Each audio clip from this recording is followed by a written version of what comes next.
Welcome to the first video on my new channel. As an introduction, I'm going to share with you some of the intellectual steps that took me back to my faith many years ago. This is in no way an exhaustive summary of those steps, only some of them, but I really hope they will resonate with at least some of you.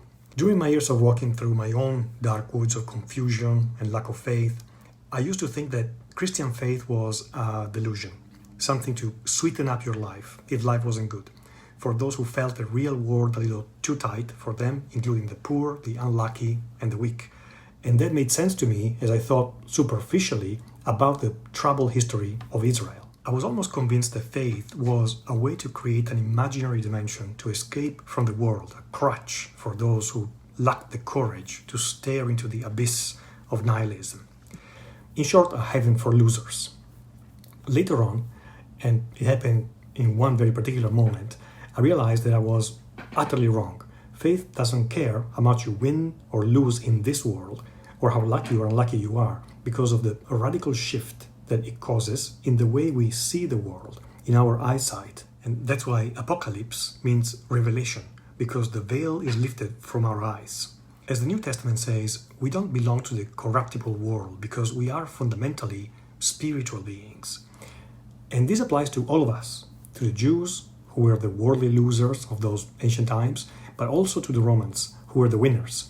And symbolically, they were today's millionaires and billionaires, the materially successful people.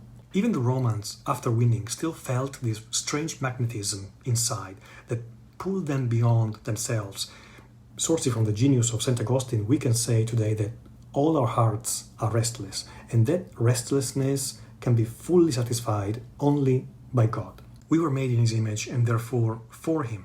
That's why winning everything according to the rules of this world cannot give us true happiness. We always desire something more, always, despite all the lies that we can tell ourselves. If you don't believe this, actually try to achieve a material dream, anyone, and see what happens after you've achieved it. Maybe no image in modern pop culture represents this peculiar human trait better and more effectively than the monolith in the movie 2001: A Space Odyssey. The crystal monolith appears in Africa millions of years ago, and it teaches our ancestors, the hominids, to desire more from life than mere survival by enhancing their imagination. From then on, they go on and become Homo sapiens, etc. Desire is the key word. It's not surprising that the Latin root of the word desire is desideribus, which describes the attitude of someone who stands underneath the stars, sideribus, waiting or longing for something. And that's such a perfect description of man, isn't it? Isn't that incredible how words contain such insight? That's our restlessness, that's all of us. So, when I was walking around London thinking faith is a security blanket, faith is escapism, I was missing the point. Knowing very well the root of human desire, Christianity does not create an imaginary dimension, but it does exactly the opposite. It lifts the veil from the real reality and it opens up a dimension that is simply the perfect one for us. Like G.K. Chesterton said, the Christian creed is like a very elaborate key. There is a lot about this key that seems complex, and in fact, there is only one thing about it that is simple. It opens the door. Chesterton wrote, "Christian optimism is based on the fact that we do not fit into the world. I had tried to be happy by telling myself that man is an animal, like any other which sought its meat from God. But now I really was happy, for I had learned that man is a monstrosity."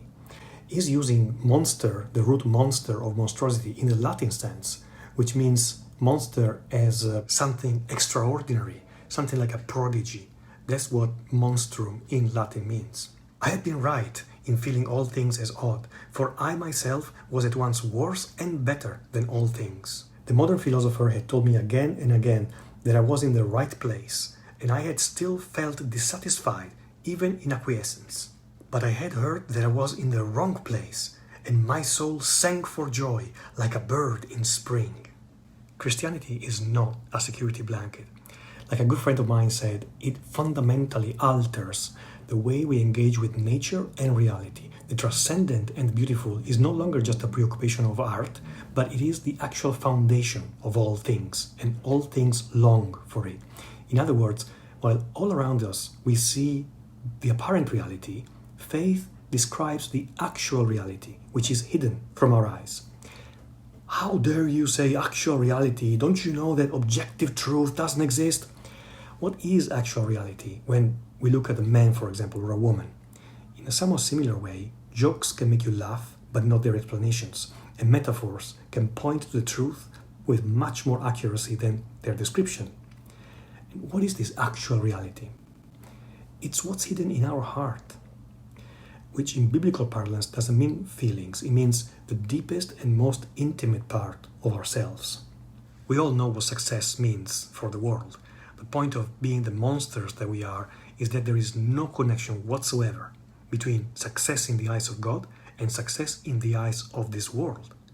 We are a monstrosity. We are something extraordinary. We are out of the ordinary. That's why we don't worship a God who can be found within our physical world. That's why we don't worship a king who rides into town triumphantly on his massive black horse. And that's why we worship a king who came humble and riding on a donkey. Thanks so much for watching, and God bless you all.